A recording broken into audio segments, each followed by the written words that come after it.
A continuación, se explicará el desarrollo del proceso de autenticación y autorización de los usuarios utilizado en el proyecto que se finalizó en el curso de Ingeniería Web 2. Como siempre, la primera fase serán los modelos y dentro de los modelos hay que crear un nuevo esquema que va a ser el esquema para el usuario autenticado. Hay dos opciones: o modificar el esquema que ya estaba dado, el antiguo esquema que es de usuarios, o crear uno. Y eso fue lo que básicamente se hizo. Se creó un nuevo esquema llamado usuario auth esquema y digamos que se utiliza una manera polimórfica, de tal manera que si al método no se le pasa nada, por defecto crea un usuario esquema que sería con estos datos. Mientras que si le pasa información, específicamente la contraseña y el rol, se crearía un modelo de tipo usuario auth esquema. Y finalmente exportamos esos dos campos. El siguiente paso sería los controladores. Dentro de los controladores creamos un archivo llamado auth.js que se va a encargar de específicamente crear los métodos para bien sea el registro del usuario o el inicio de sesión del mismo. Entonces comencemos con el registro.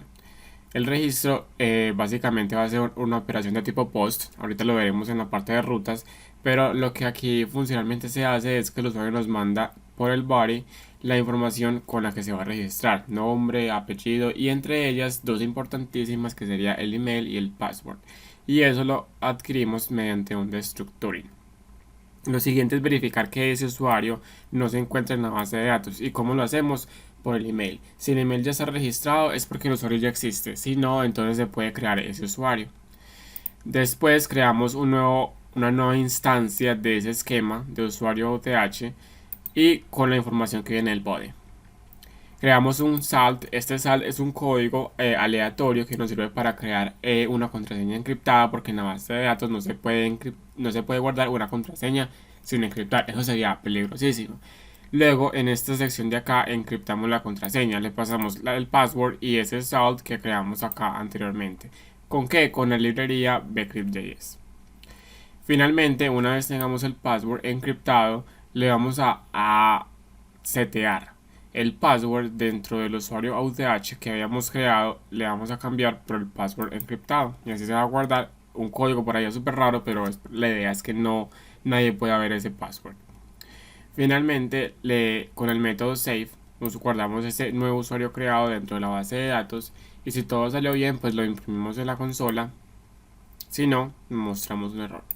Para el proceso de login también será una operación tipo post, y por el body el usuario nos va a mandar dos parámetros súper importantes: el email y el password, que nos va a servir para autenticarse dentro de la aplicación.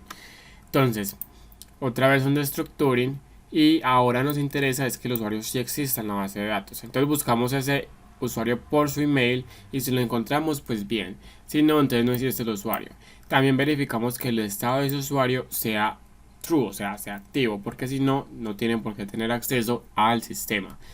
Finalmente, la librería bcrypt.js también tiene un método que es con parsing. Sin necesidad de desencriptar la contraseña, le pasamos el password, que es la que nos pasa el usuario para el body, y dentro de la base de datos sacamos el usuario auth.password, que sería la que está por allá en la base de datos, y él las compara.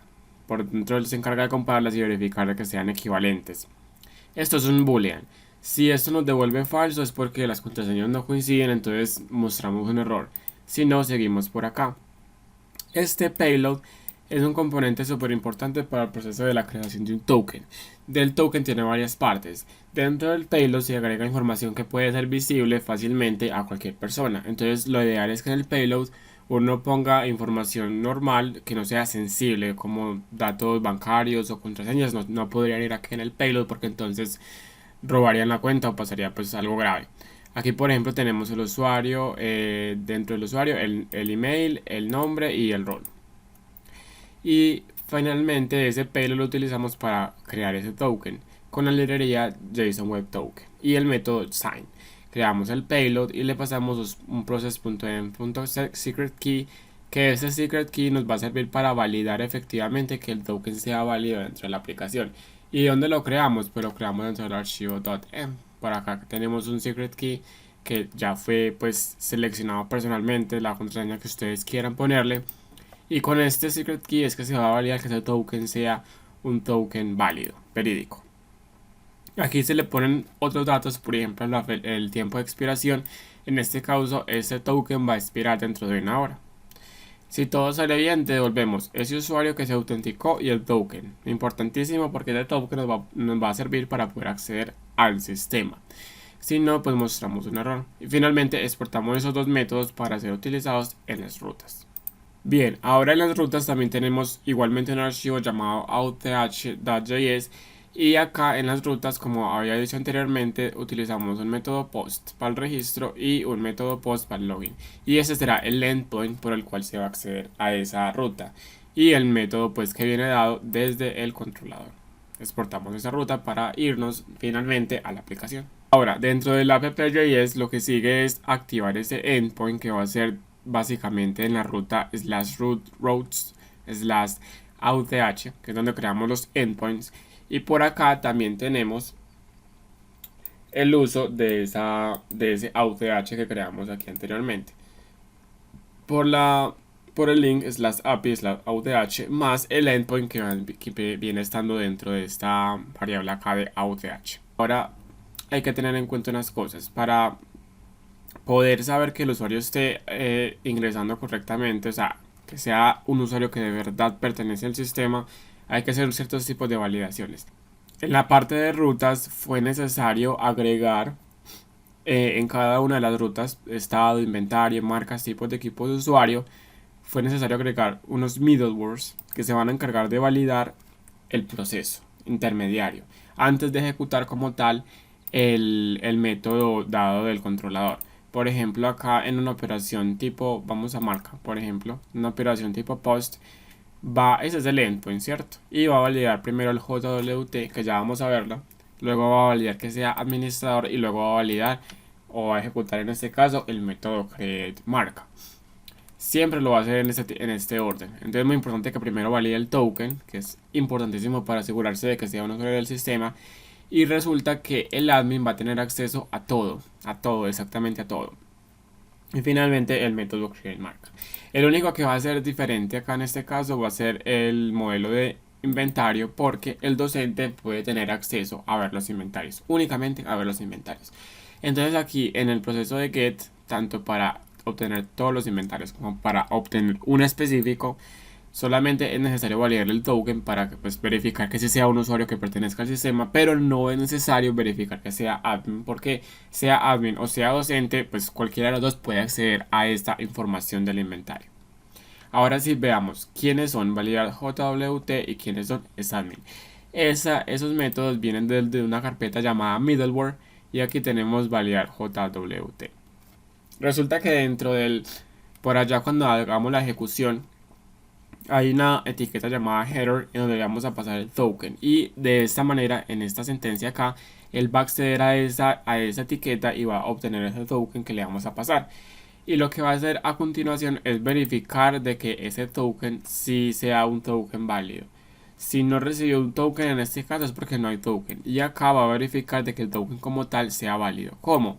Con el método desde la librería de JSON Web Token, verify, le pasa el token y le pasa el secret key, que así verifica de que sí sea un token válido, y si todo salió bien, entonces le damos el método next para que continúe con el siguiente middleware, que en este caso el siguiente middleware sería validar role. Validar role va a ser por el request le vamos a pasar todo el usuario completo, ¿cierto? Pero solamente necesitamos el role. Entonces con un destructuring obtenemos únicamente la variable role. Si no hay nada, entonces es porque no hay un token válido. Si no me mandó ningún usuario es porque ni siquiera hay un token. Entonces debe validar token. Y otra cosa súper importante es verificar de que ese rol sea admin. Porque si no es admin, entonces no tiene permiso para acceder a esa carpeta. Por eso es que este método se llama admin. Verificar de que efectivamente ese sea su tipo de rol. Y si todo sale bien, sería next. Que en este caso, pues ya seguiría con cada uno de los métodos del controlador, sea crear, editar, etc. Y pues exportamos claramente todas esas cosas. Ahora sí tenemos todo del código organizado para el proceso de autenticación, el proceso de autorización. Ahora vamos a hacer las pruebas de escritorio. Bien, para las pruebas vamos a utilizar Insomnia como este servidor que nos va a permitir comunicarnos con el backend, que va a ser las veces como de front. Y vamos primero a registrar un usuario. Supongamos que no tenemos ningún usuario registrado, vamos a registrarlo. Vamos a registrar un usuario que sea admin y un usuario que sea de tipo docente.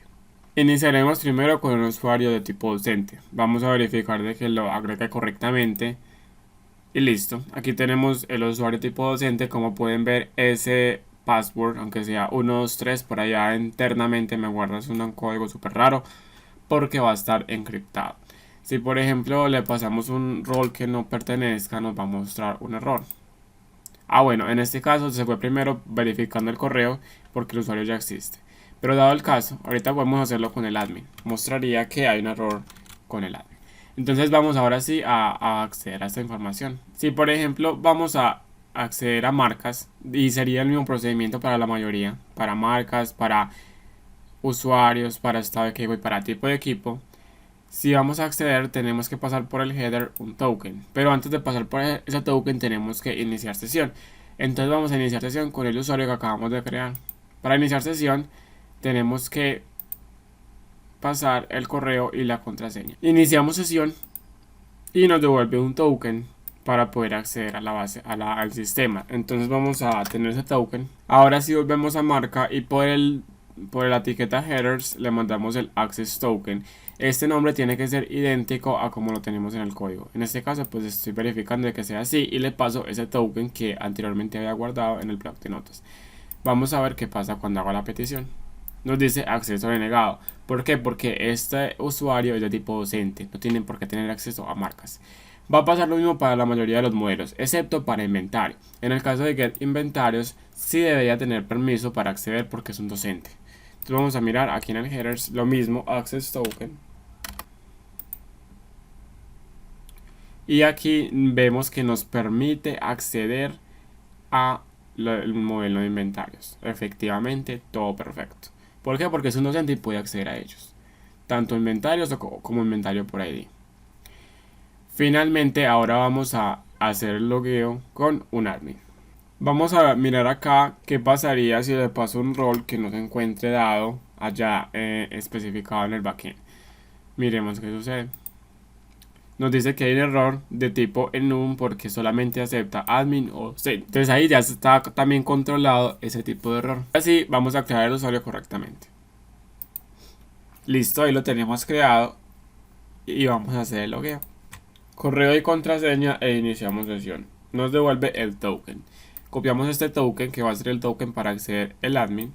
Y vamos a irnos a, por ejemplo, ver las marcas también. Como estábamos con marcas, vamos a ver las marcas. Por el header le pasamos el access token. En este caso ya es diferente ese token. Y ejecutamos la instrucción. Como podemos ver, se permite acceder a las marcas. ¿Por qué? Porque es de tipo admin. Y si vamos a inventarios, pues también va a poder hacerlo porque el inventario pueden acceder tanto a los admin como los docentes sin ningún problema. Y efectivamente también puede acceder a los inventarios. El admin va a poder acceder a todos los modelos, pero yo creo que ya con estos dos basta para mostrar evidentemente de que funciona el código. Y listo, eso es todo por ahora. Y así finalizamos el proceso de autenticación y autorización de los usuarios para el proyecto.